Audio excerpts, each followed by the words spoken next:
ذکر جناب زہرا سلام اللہ علیہ کا ہو رہا تھا۔ ملاحظہ فرمائیں کہ ہمارے ذہن میں جب کربلا کا نام آتا ہے، ہمارے ذہن میں جب کربلا کا نام آتا ہے، نہ جانے کیوں لبوں پر فاطمہ کا نام آتا ہے۔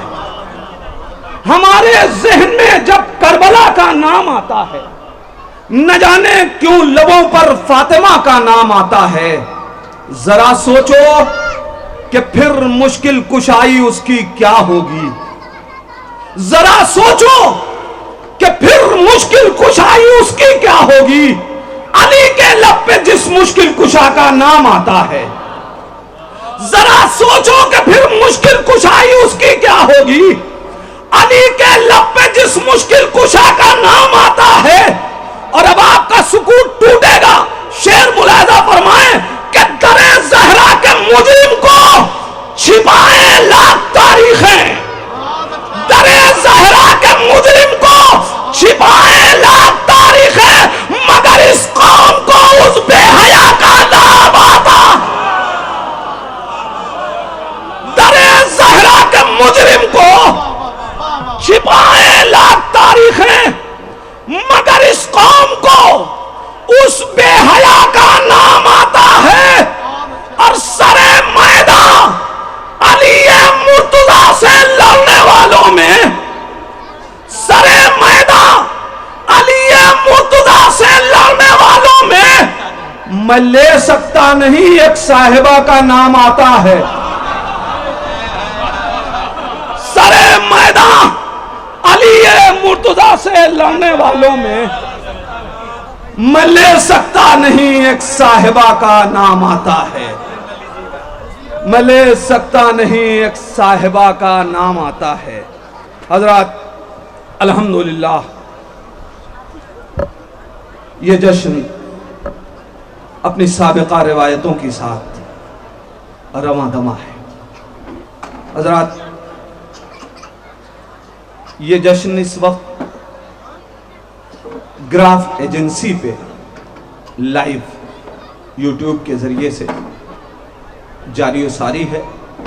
جو لوگ چاہیں اپنے گھر والوں کو مطلع کر دیں۔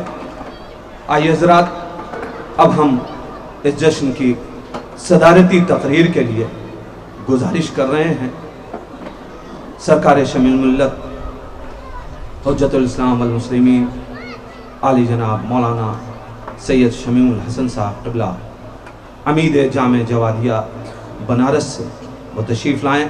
آپ حضرات نعرہ صلوات سے ان کا استقبال کریں۔ بر محمد و آل محمد صلوات۔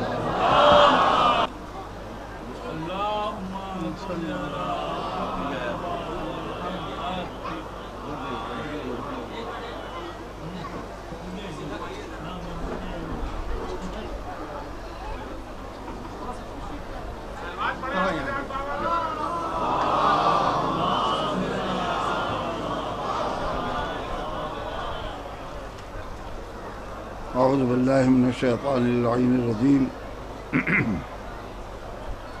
بسم اللہ الرحمن الرحیم۔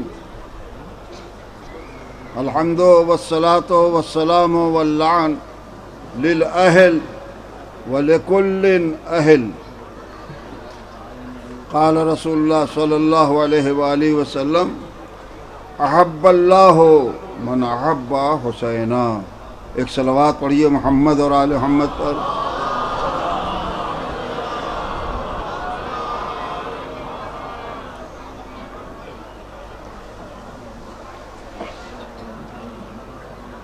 کسی تفصیلی تقریر کی گنجائش نہیں ہے۔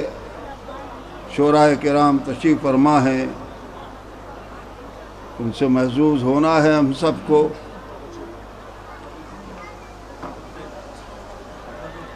پیغمبر اسلام صلی اللہ علیہ وآلہ وسلم مشہور و معروف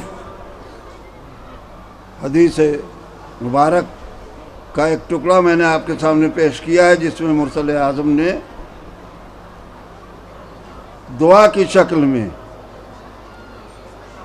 یہ فرمایا کہ احب اللہ من احب حسینہ، پالنے والے تو اس کو اپنا محبوب بنا لے جو حسین کو دوست رکھے۔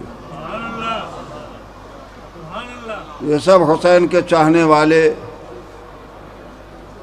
ان کا مقدر اپنی اپنی جگہ پر اپنے اپنے وطن میں اپنی محبت کا اظہار کیا کرتے تھے۔ آج ہم سب کو موقع ملا کہ ہم خود امام حسین علیہ السلام کی بارگاہ میں حاضری دے کر اس سرزمین پہ اپنی خوشی کا اظہار کر رہے ہیں۔ چند باتیں عرض کرنے سے پہلے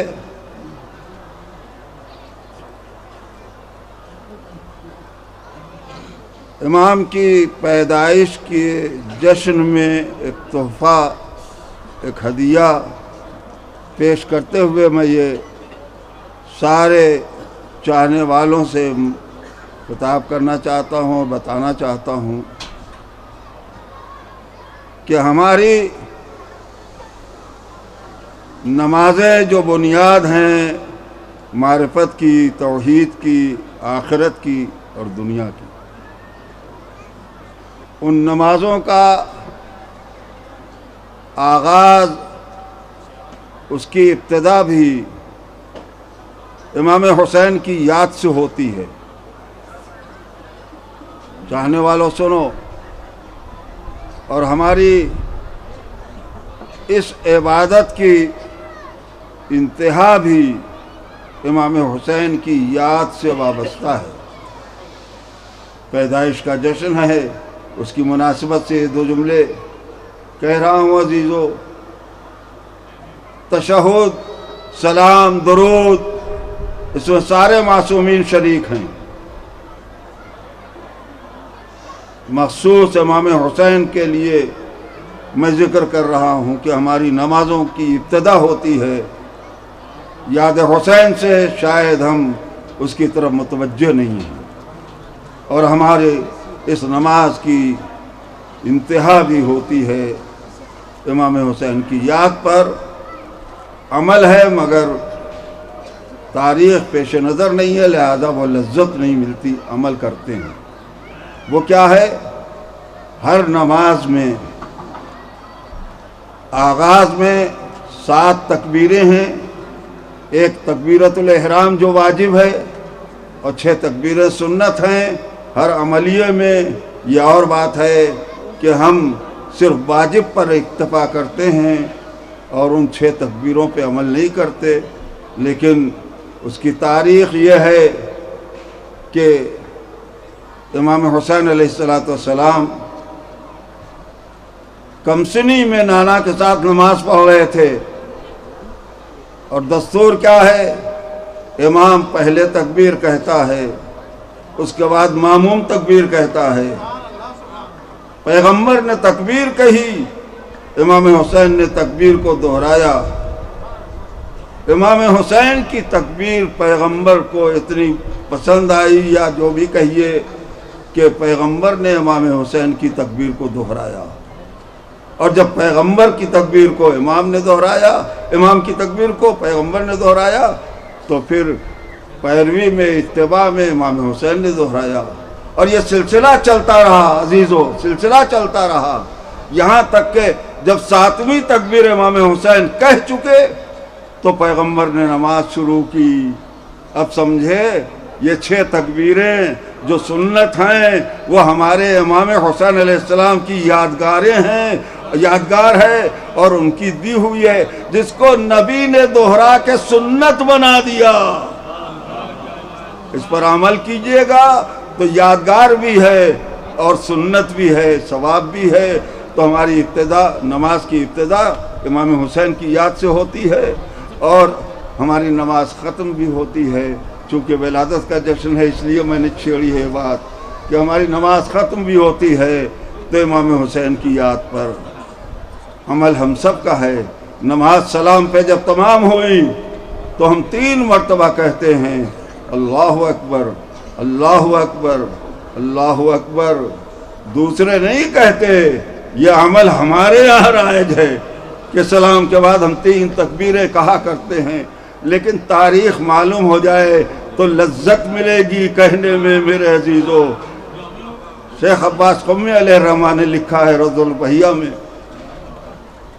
کہ جب پیغمبر نے نماز تمام کی، سنو چاہنے والوں حسینیوں، جب پیغمبر نے نماز تمام کی جبرائیل نظر آئے، تکبیر کہی، جناب جعفر کی خیریت ملی، تکبیر کہی، اس کے بعد خوشخبری ملی، یا رسول اللہ مبارک ہو، آپ کے ہاں چھوٹا شہزادہ حسین پیدا ہوا ہے۔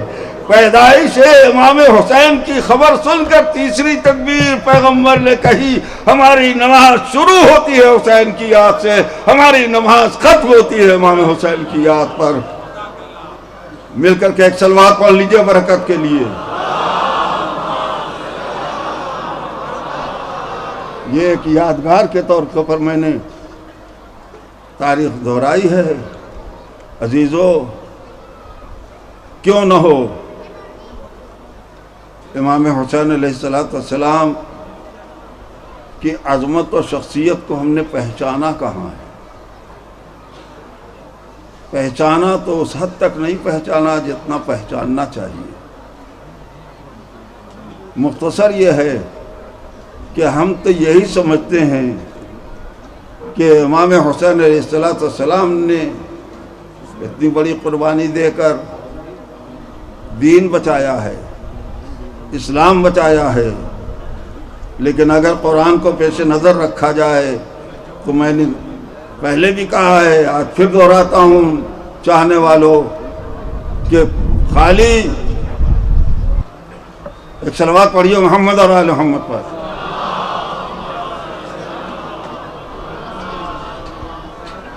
امام حسین علیہ السلام نے صرف دین نہیں بچایا ہے، اگر قرآن مجید کے اوپر نگاہ رکھی جائے تو امام حسین علیہ السلام نے دین کے ساتھ ساتھ پوری کائنات بچائی ہے، پوری کائنات بچائی ہے۔ آج کائنات کا وجود نہ ہوتا اگر یہ قربانی نہ ہوتی، اگر امام حسین نے یہ کارنامہ نہ پیش کیا ہوتا۔ قرآن نے کیا کہا ہے؟ قرآن نے کہا ہے کہ لو اتبع الحق واهواهم لفسدت السماوات والارض ومن فيهن۔ حق اگر باطل کی خواہش کے آگے جھکے گا تو یقین رکھو سارے آسمان زمین ومن فيهن، اور جو بھی ان آسمانوں زمینوں میں بسے ہوئے ہیں سب کے سب مٹ جائیں گے، ختم ہو جائیں گے۔ تو اس کا نتیجہ کیا ہے کہ امام حسین علیہ السلام نے باطل کے آگے اگر سر جھکایا ہوتا، اگر باطل کی بیعت کر لی ہوتی تو آج اس کائنات کا وجود نہ ہوتا۔ اب جب کائنات کا وجود نہ ہوتا تو میرے عزیزو یہ کہنے دو کہ کائنات، ایک فقرے میں بات کو کہوں کہ یہ کائنات بنی ہے میرے نبی کے صدقے میں اور بچی ہے امام حسین کے صدقے میں، اور یہی وجہ ہے کہ کائنات نے خوشی منائی ہے پیغمبر کی آمد پر۔ سوا سماوا وغیرہ پوری تاریخ دہرانی نہیں ہے، پوری کائنات نے جشن منایا ہے صاحب الاولاق کی آمد پر، کہ اگر میرے حبیب تم نہ ہوتے تو یہ کائنات نہ بنتی۔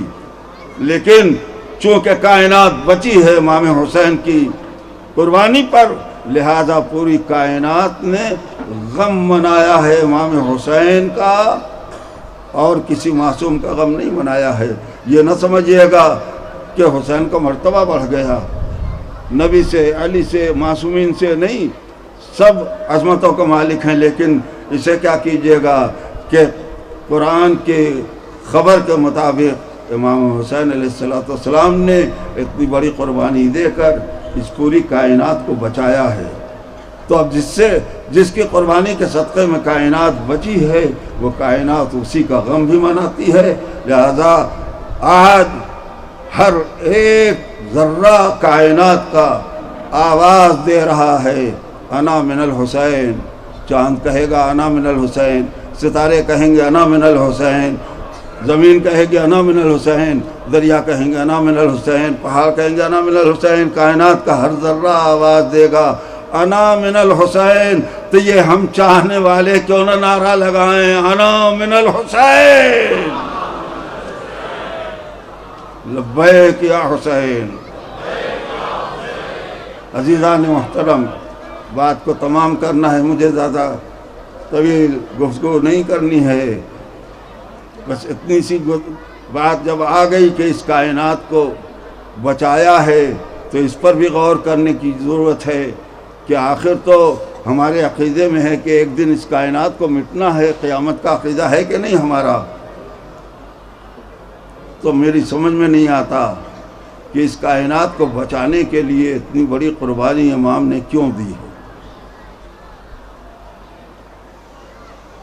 میں مجلس نہیں بنانا چاہتا، لیکن صرف توجہ دلا رہا ہوں کہ کائنات قیمتی ہے کہ بشیر کی زندگی؟ ہماری عقیدت میں کائنات قیمت رکھتی ہے کہ شبیہ پیغمبر کی حیات قیمتی ہے، سرکار وفا کی زندگی قیمتی ہے۔ اتنی بڑی قربانی دے کر کون پوچھے آقا حسین آپ اتنی بڑی قربانی دے کر اس کائنات کو کیوں بچا رہے ہیں؟ آخر تو ایک دن مٹنا ہے اس کائنات کو۔ سن 61 میں کربلا میں آ جائے قیامت، کائنات ختم ہو جائے، قصہ تمام ہو جائے، لیکن بے شیر خون نحق تو نہ اگلے، سرکار وفا اڑیاں تو نہ رگڑیں۔ بے میرے عزیزو، جواب سن لو اور بات کو تمام کر دوں۔ چاہنے والوں، میرا امام آواز دے گا، سن 61 میں کائنات نہیں مٹائی جا سکتی۔ ماحول مجلس کا نہ بنے۔ عزیزو، مظلوم کربلا فرمائیں گے کہ کائنات سن 61 میں مٹائی نہیں جا سکتی۔ کیوں؟ اس لیے کہ میرے جد نے خبر دی ہے، میرے جد نے خبر دی ہے کہ میرا ایک فرزند آئے گا، یملؤ الارض قسطا وعدلا کما مولیا ظلما وجورا، میرا ایک لال آئے گا جو اس زمین کو عدل سے بھرے گا، پر کرے گا، اسی طرح جیسے ظلم سے بھری ہوگی، اس کائنات کو نجات دے گا۔ بھائی اس بشارت اور اس خوشخبری کی بنا کے اوپر، اس بنیاد پر امام کہیں گے سن 61 میں کائنات نہیں مٹائی جا سکتی ہے۔ مجھے ہر قربانی دے کر اس کائنات کو بچانا ہے اس وقت کے لیے جس کی خبر میرے جد نے دی ہے کہ میرا ایک لال آئے گا۔ تو مجھے کہنے دو کہ کربلا کی عظیم قربانی کے فیض اور فیوز میں سے ایک عظیم فیض یہ ہے کہ یہ قربانی کربلا کی ظہور امام عصر کی بنیاد ہے۔ اگر یہ قربانی نہ ہوتی تو کائنات نہ رہتی، اور کائنات نہ ہوتی تو ظہور کا دن نصیب نہ ہوتا میرے امام کو۔ اور اسی لیے وہ آئیں گے تو اس تاریخ کا انتقام لیں گے، منتقم کا لقب امام کو ملا ہے۔ بس بات ختم ہو گئی میری، صرف بتانا یہ تھا محب و چاہنے والوں کہ بڑی عظیم دعا ملی ہے حسینیوں کو پالنے والے، تو ان کو اپنا محبوب بنا لے۔ جو حسین کو دوست رکھے، محبوب الہی بننا کوئی معمولی لقب نہیں ہے۔ اپنے اس لقب کا احترام کرنا، اس کا پاس و لحاظ رکھنا، یہ کتنا قیمتی لقب ہے۔ میں یہ کہا کرتا ہوں کہ محبوب الہی کا لقب میرے نبی کو معراج سے ملا تھا، میرے مولا کائنات کو خیبر کی رات ملا تھا کہ کل علم اس کو ملے گا جو محبوب خدا ہوگا اور میرا چہتا ہوگا۔ تو محبوب الہی کا لقب نبی کو ملا ہے، محبوب الہی کا لقب خیبر میں علی کو ملا ہے، اور نبی کی دعا کے صدقے میں ان حسینیوں کو وہی لقب مل گیا جو معراج کا لقب ہے، جو خیبر کا لقب ہے۔